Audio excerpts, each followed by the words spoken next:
apa ya? Gue mau ngomong sesuatu nih. Ngomong apa? Oh, boleh dah duduk ya. Mau minum dulu nggak? Susah, gue bentar doang kok. Mau ngomong apa tuh tadi? Katanya mau ngomong. Gue ada kerjaan. Cocok banget sih kayaknya buat lo. Kerjaan apa? Ada deh kerjaannya. Oh kok kerjaannya? Di mana? Susah nggak? Nanti gue susah lagi kerjaannya. Enggak, deket-deket sini kok. Udah jauh. Kapan emang mau ngajak gue ke sana? Sekarang aja yuk. Gue ganti baju dulu deh. Boleh? Dulu, gue udah siap nih, yuk jalan. Yuk. Udah sampai. Udah sampai. Oh, kok sepi? Iya, lagi ada seminar di atas. Walah. Yuk, silakan duduk. Bisnis multi-level marketing atau yang bisa disebut dengan MLM. MLM adalah struktur penjualan di mana anggota suatu perusahaan didorong untuk merekrut anggota baru. Setelah direkrut, tenaga penjualan ini menerima bagian dari penjualan perekrutnya. Pada saat yang sama, setiap tenaga penjualan mendapat untung dari penjualan produk tertentu. Dalam bisnis MLM tersebut, ada beberapa syarat untuk menjadi anggota. Yang pertama, pendaftaran dan pembelian produk. Banyak perusahaan MLM yang mengharuskan calon anggota untuk melakukan pendaftaran dan membeli produk dengan jumlah tertentu sebagai syarat awal untuk bergabung. Yang kemudian, kedua, membayar biaya keanggotaan. Beberapa perusahaan mengenakan biaya pendaftaran atau biaya keanggotaan untuk memulai. Aku baru maba ya, baru semester 1 juga. Aku juga baru keluar dari pondok, kan nggak ngerti gimana caranya dapetin uang tersebut. Itu gimana? Kamu ada tabungan nggak? Aku sih nggak punya tabungan ya, karena kan baru lulus juga dari pondok. Mau kasih tahu nggak? Gimana caranya kamu bisa mendapatkan modal sebesar itu? Gimana tuh?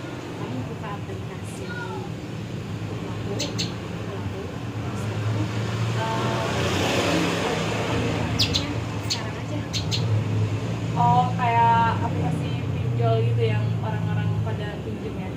Coba aja gitu, pakai itu aja. Ya, kamu kalau ini kamu isi data semuanya, nanti kita cross. Punya KTP aja. Ya KTP aja kok. Ya. Nih KTP aku. Aku nggak perlu ini ya, aku fotoin ya. Oke. Udah. Sekarang apa? Coba.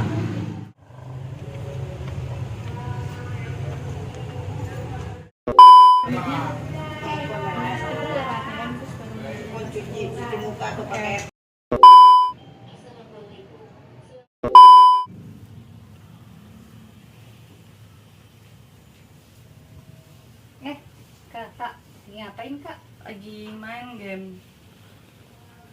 Gimana sama kuliah kamu? Baik-baik aja? Aman? Aman sih. Oh iya.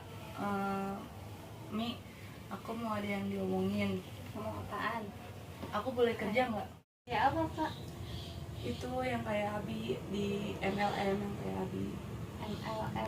MLM yang jenisnya kayak apa? Yang kayak rekrut orang juga.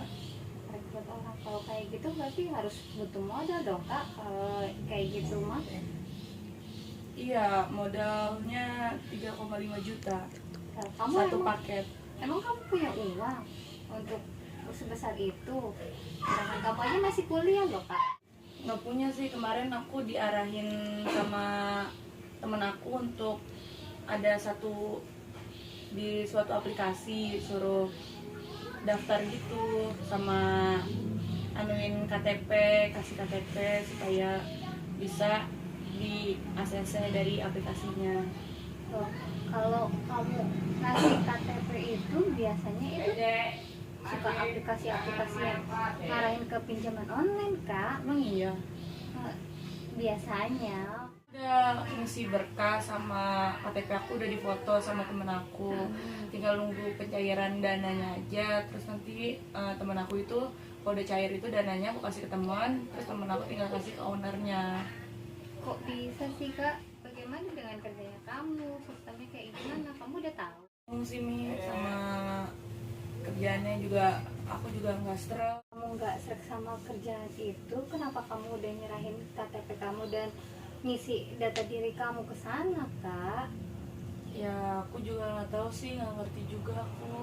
Dengan sistem kerjanya, ya udah sekarang gini aja deh, yuk kita minta penjelasan gimana dengan sistem kerjanya, terus benar nggak kamu akan kerja di sana.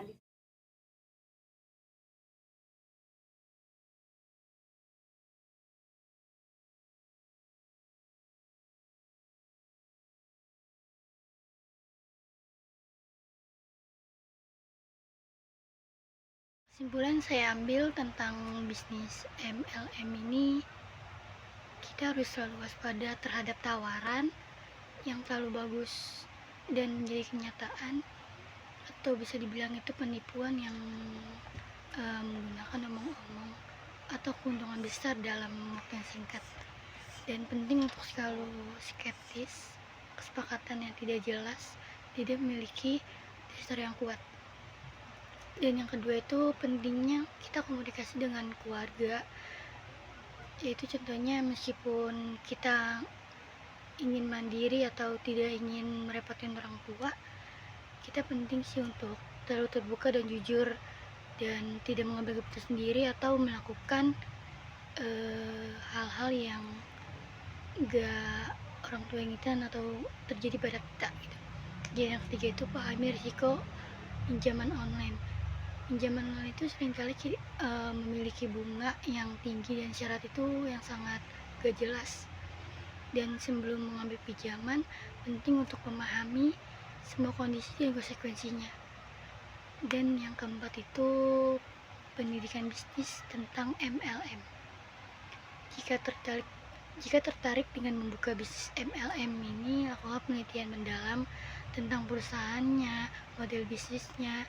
Banyak MLM yang tidak berkelanjutan dan dapat menyebabkan kerugian pada kita. Dan yang kelima itu kita harus berhati-hati dalam berinteraksi di media sosial. Kita kan nggak tahu ya kalau media sosial itu bisa membuat kita itu terjerumus oleh pinjaman online dan atau tidaknya. Dan kita juga harus membaca lebih dalam juga dan periksa rehabilitas yang kita bicarakan di media sosial. Dan yang keenam itu dukungan dari orang tua dan keluarga. Ketika menangani masalah, dukungan yang dicari itu adalah orang tua atau keluarga sangat penting karena dapat membantu kita mencari solusi dan memberikan nasihat yang bijak dan baik. Dan yang ketujuh itu kesadaran dan pendidikan tentang penipuan online. Pengalaman dapat menjadi pelajaran bagi orang lain, terutama remaja, anak muda yang baru masuk ke dunia kerja. Dan kesadaran dan edukasi tentang penipuan online sangat penting untuk mencegah kejadian serupa.